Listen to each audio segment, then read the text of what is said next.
জয় Shrikrishna. Radhe Radhe. 16ই August শনিবার অনুষ্ঠিত হবে জন্মাষ্টমী উৎসব। জন্মাষ্টমীর দিন এই খাবারটি অবশ্যই একবার খান।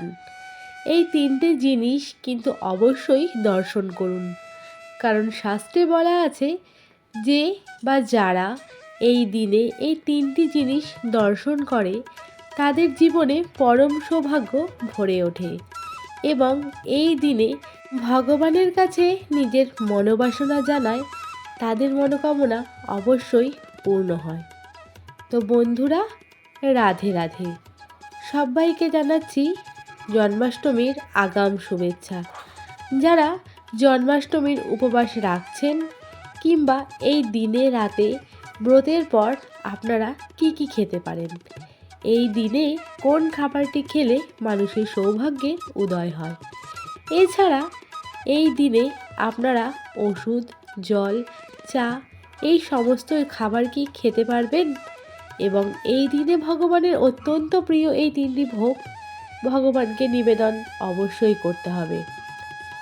মানা হয়ে থাকে ভগবান এই দিনে তাদের ওপর প্রসন্ন হয়, তাই শাস্ত্রে বলা আছে এই দিনে অন্তত এই সামান্য তিনটি জিনিস ভগবানকে অবশ্যই নিবেদন করুন। সারা বছর আপনারা অখণ্ড সৌভাগ্যের ভাগীদারি হতে চাইলে অবশ্যই ভগবানের প্রসাদে এই ভোগ রাখবেন। বন্ধুরা, আমি রূপা তোমাদের সবাইকে ওয়েলকাম জানিয়ে আজকের ভিডিও শুরু করছি। তোমরা যদি প্রথমবার আমার চ্যানেলে এসে থাকো অবশ্যই চ্যানেলটাকে সাবস্ক্রাইব করে পাশে থাকার অনুরোধ রইল।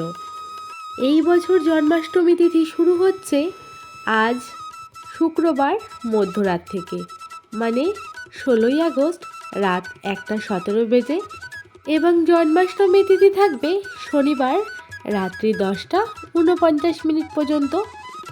উদয়া তিথি অনুসারে গোস্বামী এবং স্মার্ত মতে আগামী 16ই আগস্ট শনিবার পালিত হবে জন্মাষ্টমীর উৎসব এবং রোহিণী নক্ষত্র অনুযায়ী পরের দিন 17ই আগস্ট ভোরবেলা 4:38 থেকে পরের দিন 18ই আগস্ট সোমবার ভোর রাত্রি 3:17 থাকবে নন্দোৎসব। ফলে নিশিকালের পুজোর সময় হচ্ছে শনিবার রাত্রির 10:50 আগে থেকে সারা রাত। তাই অষ্টমী তিথি চলাকালীন কিন্তু ভগবানের অত্যন্তই প্রিয় এই 5টি জিনিসের মধ্যে যে কোনো একটি জিনিস আপনারা বাড়িতে অবশ্যই নিয়ে আসবেন, আর তা হচ্ছে একটি ময়ূরের পালক।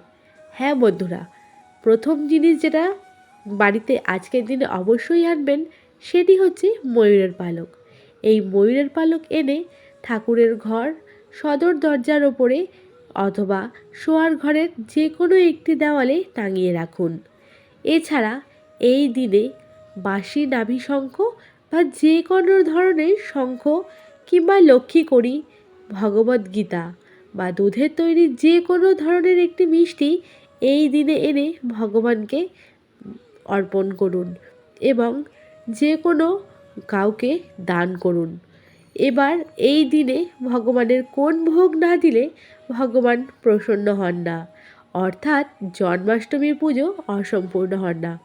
শাস্ত্র অনুসারে ভগবানকে এই দিনে 56 ভোগ নিবেদন করা হয়ে থাকে, কিন্তু সবার পক্ষে তো এই 56 ভোগ ভগবানকে নিবেদন করা সম্ভব হয় না। তাই 5টি ভোগ কিন্তু আপনারা এই দিনে দিতেই পারেন। তো বন্ধুরা, জেনে নেব যে কোন 5টি ভোগ অবশ্যই আপনারা ভগবানকে নিবেদন করবেন। প্রথম যে জিনিসটি হচ্ছে সেটা হলো মাখন মিছরি। সবথেকে কৃষ্ণ ঠাকুরের যেটা প্রিয় খাওয়ার সেটা হচ্ছে মাখন এবং মাখন মিছরি এবং পায়েস, নারকেল নাড়ু এবং তালের বড়া, তালের মালপোয়া কিংবা তালের যে কোনো উপকরণ। অবশ্যই আজকের দিনে তাল দিয়ে তৈরি করা ভোগ কৃষ্ণকে নিবেদন করতে পারেন। তাল হচ্ছে কৃষ্ণ ঠাকুরের খুবই প্রিয় একটি ফল, যা এছাড়া এই দিনে ভগবানকে দুধের তৈরি যে কোনো জিনিস এবং দই দিয়ে চরণামৃত বানিয়ে আপনারা সেই দিনে রেখে দিন, যাতে রাতে ব্রত শেষ হয়ে যাওয়ার পরে আপনারা তা গ্রহণ করতে পারেন এবং ব্রত ভঙ্গ করবেন। বন্ধুরা, আপনারা কিন্তু এই দিনে কৃষ্ণ ঠাকুরের ভোগে তুলসী পাতা দিতে একদমই ভুলবেন না। জন্মাষ্টমীর এই শুভ দিনে নির্জলা উপবাস করা তো খুবই ভালো, কিন্তু যারা শারীরিকভাবে অসুস্থ কিংবা শরীর অসুস্থের জন্য নির্জলা উপবাস করতে পারেন না, তারা কিন্তু শরবত কিংবা যে কোনো ফলের রস, দুধ এইসব খেয়েও ভগবানের পুজো অর্চনা করতে পারেন। কিন্তু বন্ধুরা, ভাত কিংবা রুটি কিংবা যে কোনো শস্যদানার খাবার কিন্তু এই দিনে আপনারা খাবেন না। এই দিনে যারা নির্জলা উপবাস রাখছেন তারা রাত 12টার পরে সেই চরণামৃত খেয়ে একটু শরবত, একটু সাবুদানার খিচুড়ি কিংবা সাবুদানার পায়েস কিংবা সাবু মাখা এইগুলো খেয়েও কিন্তু ব্রত ভঙ্গ করতে পারেন এবং সকালে এই দিনে ব্রত পালনের সময় ভগবানকে নিবেদন করা সেই প্রসাদ আপনারা খেতে পারেন।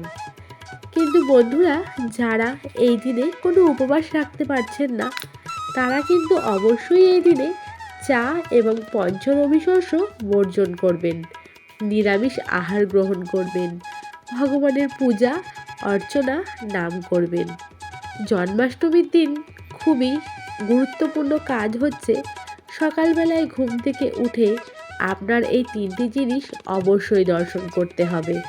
শাস্ত্রে বলা আছে যে বা যারা এই 3টি জিনিস দর্শন করে তাদের জীবনে পরম সৌভাগ্য ভরে ওঠে এবং এই দিনে এই 3টি জিনিস দর্শন করলে নিজের মনোবাসনা বলে ভগবান তাদের পূর্ণ করে।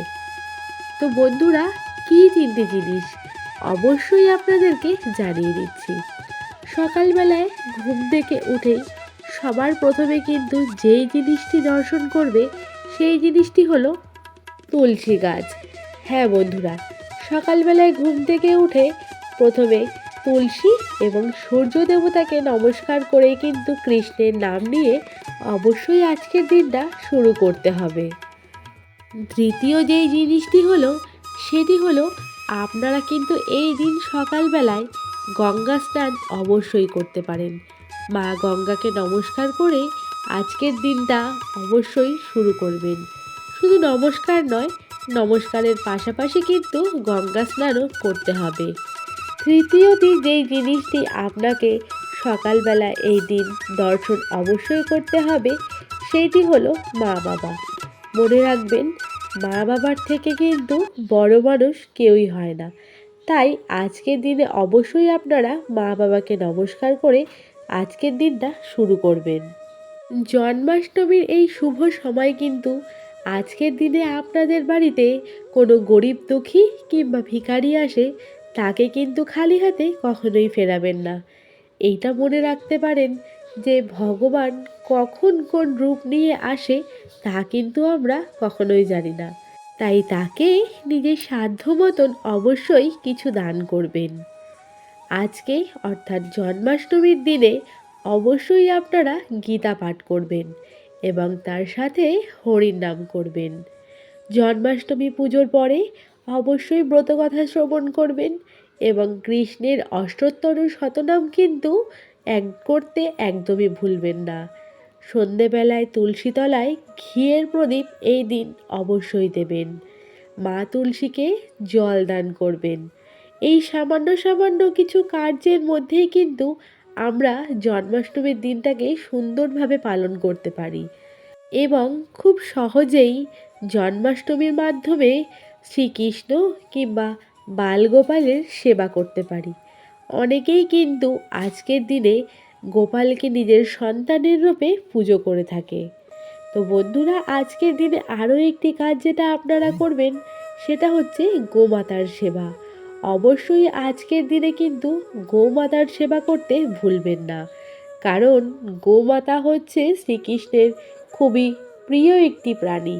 তাই আজকের দিনে গোমাতাকে অবশ্যই নিজের সাধ্য মতন ফল খাওয়াবেন।